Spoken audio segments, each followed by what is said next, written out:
One person said, if you don't have a car seat yet, I highly recommend the Donna. Okay, I need to partner with these people, so if you're listening, it's a car seat stroller combo and was much easier to travel with than having to bring a car seat and stroller. On the plane home, I just had her in a baby carrier and she slept the whole flight. Welcome to the Adoption Roadmap Podcast, your go-to guide through the beautiful, complex, and transformative journey of adoption. I'm Rebecca Gruenspan, a single mom through adoption consultant for over a decade, author of the Adoption Roadmap book, and your trusted guide. In each episode, we dive into real experiences, expert insights, and the raw, honest truths that you will need to navigate your journey.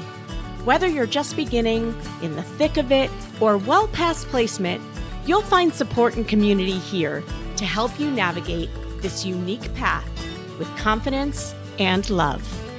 Adoption isn't all rainbows and butterflies. It is life-changing and worth every bit of effort.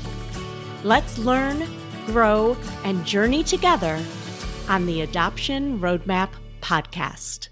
Hi, welcome to This Week in Adoption on the Adoption Roadmap Podcast, on just my regular weekly lives. Welcome to listening to this.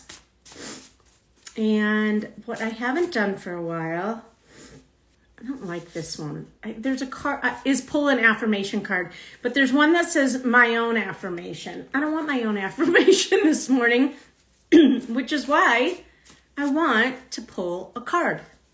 So I'm going to pull a card. I need one. Okay. How is it that square cards don't all feel the same? Okay, well, this morning I'm going to pick an affirmation card. And here it goes. I honor my body by trusting the signals it sends me. It actually just says it send me. I think they forgot an S. I honor my body trusting the signals it send me. I think this company needs to double check their spelling. But I love this one because I really hurt my back working out. And it put me out for a long time. And I knew I was hurting my back, and I knew I was lifting too heavy. And yet I kept having this voice in my brain saying, you're old, you need heavy weights, you need to build your muscle. And so I was like, but I can do it. Sometimes you got to know your limits. And I didn't. I honor my body by trusting the signals it sends me. Next time I'm not going to second guess. Oh, that feels good. Okay, that's my affirmation card. You can take it on for you if you want it. What are we going to talk about today? That's a good question. I'm glad you asked.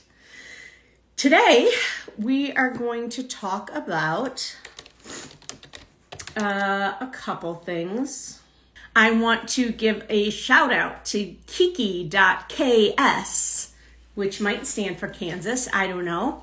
She says, about the podcast, gave us a 5-star rating and says, a must. Becca and her team are an incredible source of help and information for those navigating adoption. The knowledge, resources, and connections they provide is exceptionally helpful and fills a huge gap in the adoption education realm. Thank you, Kiki. I appreciate you. I'm going to read one more. Information with heart from Info W heart exclamation point. And by the way, if you've listened to the podcast and haven't yet given us a rating or review, I would so appreciate it. Just pause this right now and go take like 30 seconds. It means a lot. Becca and the RG team provide a wide range of information on all chapters of the adoption journey. They tackle the hard stuff with heart, soul, humor, and encouragement. As a fellow social worker and hopeful adoptive parent, I can't redeem this enough. So thank you so much. We appreciate all the nice, kind words And we've had some amazing podcast episodes lately. Okay, in our community, there has been some rumblings, so let me share with you one of them. Somebody in our community actually ran a poll that I'm trying to find right now. It is a poll about whether or not you used a car seat on the plane home from adopting.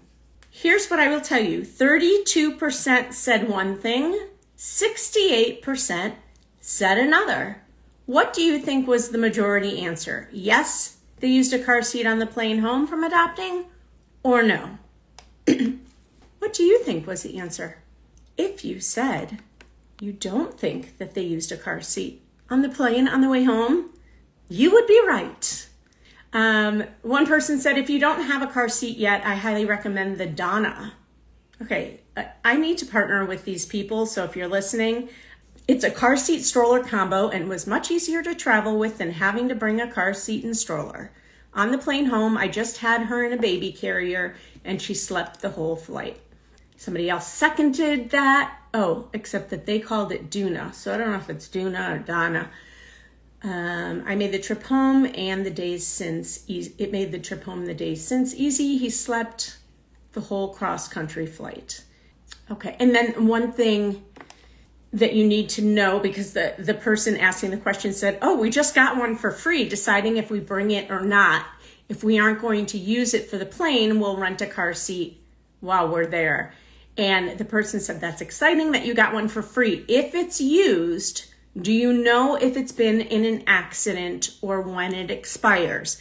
This is an important thing that you need to know about car seats. If you didn't know that this is a thing, if you're using a used one, you got to trust where you're getting it from, because if it's been in an accident or if it's expired, you're not technically supposed to use it. Know if it's been an accident or when it expires. I don't suggest renting a car seat. Oftentimes they are old and the employees throw the car seats around. It's better to bring your own. Also, the hospital will want to do a car seat check with your car seat. Okay, and she confirmed it's in good condition. Definitely agree with wearing the baby in a wrap. He slept so great, and I think it's important for bonding to be close as much as possible. And then a lot of other people said they wore their baby too. Both my partner and I had these Lalaboo shirts, and it was so easy. That's cool. I don't know if that's made specifically for men or not, because, oh no, this person is not a man. in the picture, it shows a guy. But Lalaboo, I wore them home in a ring sling. I so recommend. I've never heard these things. This stuff was not around when I adopted. I wore him on the flight home, 8 days old, and he barely opened his eyes from the moment we stepped into the airport until the moment we walked into our front door. Good luck. I wore my baby in a wrap. Now, one person said, I used a car seat, and the airline required him to be in the window seat. I had a muslin car seat cover over him the entire flight, and in the airport, he slept the whole time, and I stuck a bottle in for takeoff and landing. That is another tip for new parents.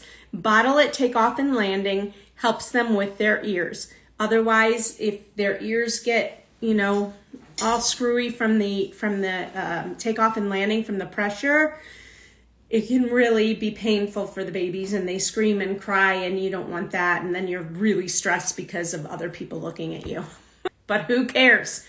I was too scared of germs. I got her the window seat so no one would sneeze on her, LOL. So there's some stuff about car seat. Somebody else, I think, asked about what to pack.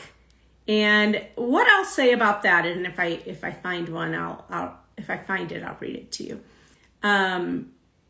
What I'll say about that is that you don't need much. Babies don't need much, especially if you're adopting in warm weather. Then you really don't need much. A couple onesies. You might want to bring some soft, gentle detergent, like baby detergent, to wash clothes in the sink while you're waiting to go home. So a couple onesies, a couple pajamas. You'll get a pacifier and bottles from the hospital, although you'll probably want an extra bottle. Diapers, you can't have enough diapers. That's the thing you need the most. A hat, you'll get one from the hospital. Little baby gloves, you'll get one from the hospital. And that's because their nails are super soft and they get rigid a lot or break a lot, and they scratch themselves because they have no control over their arms. So you'll need that. Let's see here. All right, so that's a little bit about packing. Somebody was asking about, hi there. I'm trying to find these things. Sorry. Bear with me for a second. Okay, somebody asked about passports. I have a question that I want to run by this community. I'm applying for my kiddo's passport. We adopted him at birth, but technically his first birth certificate had his birth mom's last name. At finalization, the name was changed to ours, and we received the updated birth certificate. On the passport application, where it asks if any other names have been used, should I list his name from the first birth certificate? My partner's take is that we should not list the first name because he's only ever been in a quote-unquote system with his current name, Social Security. I'm a nervous Nellie who doesn't want to do anything that might delay this process. What have others done? Okay, this is a great question for new parents also, especially if you're traveling. Hold on, please. I'll keep you in suspense while I drink my mushroom coffee. We listed previous name because he did have a Social Security number under his old name. So if you're adopting an older child who did have, you'll want to list that. But if it's a newborn, let's see. This is what we did too. SSA kept the copy of the final adoption decree though, which was weird to us, but everything came through okay on the passport itself. We only used post-adoption names. He's 5 now, and we've renewed his passport, no issue, as well as global entry and his Mexican passport. I listed it as a previous name. We did not, but Social Security did not have us report the original when we applied for her number, so it seemed correct to do it this way. We did not list previous name for passport or global entry, and then one more for no, list your last name. So mixed bag, and I don't know if it makes a difference or not. So there you go. I have no answer for that, but it's a question I never even thought about. All right. This was interesting. So my senior consultant, my main consultant, who works with the majority of our families, was out of town for 12 days. And first of all, for me, I realized just how busy she was. Like, I was having conversations left and right all day, every day. God bless her. She does such an amazing job with our families, and she is there for them and never makes them wait for an answer. She's really great. She got comments from her clients when she came back that they didn't realize how much they needed her until she was gone. And I just thought that was so sweet. In our meetings, sometimes we talk about a feel-good story, and she read some of those texts, which made her feel good. I don't know how I felt about that, but because I was working with them while she was gone. But I think that that's really sweet, and it just goes to show, a lot of people think that they're coming in to work with a consultant just to get matched quickly.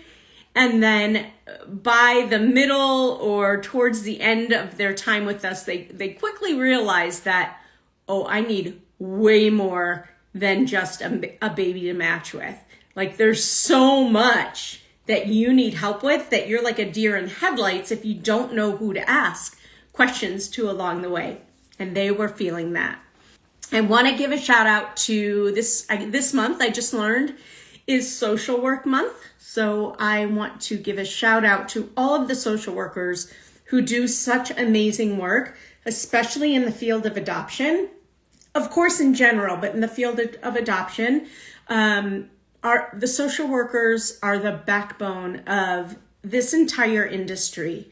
They work so closely with the birth moms, making them feel not judged, making them feel supported and loved. I actually just listened to a podcast this morning of a birth mom telling her story and literally saying that she never felt so loved, not judged ever than she did with this, working with this agency, and also the parents that she chose. And that it's been such a beautiful, and she said that the parents she chose always stood by her side in a non-judgmental way as she kind of worked through her issues, but that the social workers from the adoption agency were her lifeline in so many ways. And that's definitely the case with a lot of the agencies we work with, the caseworkers, the social workers at the agencies, as well as social workers who work with families post-adoption and are adoptees.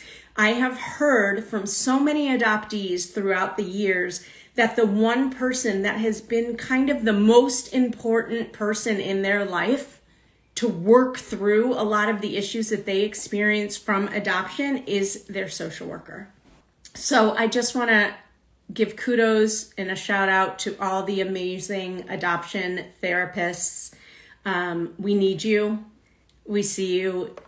There's a reason why you are so busy and so hard to get into. In fact, I just had a client ask about a social worker that we recommend, and I gave her some suggestions, and she's like, they are all so busy, it's so hard to get into, because when you find a good social worker in the industry of adoption, you want to hang on tight. Don't let them go, because it is rare to find a good adoption competent therapist. And when you find one, you don't want to let them go. So that's all I've got for you today, really. Until next week. Bye-bye. Well, I hope you enjoyed that episode of the Adoption Roadmap podcast. If you did, I have a few favors to ask of you.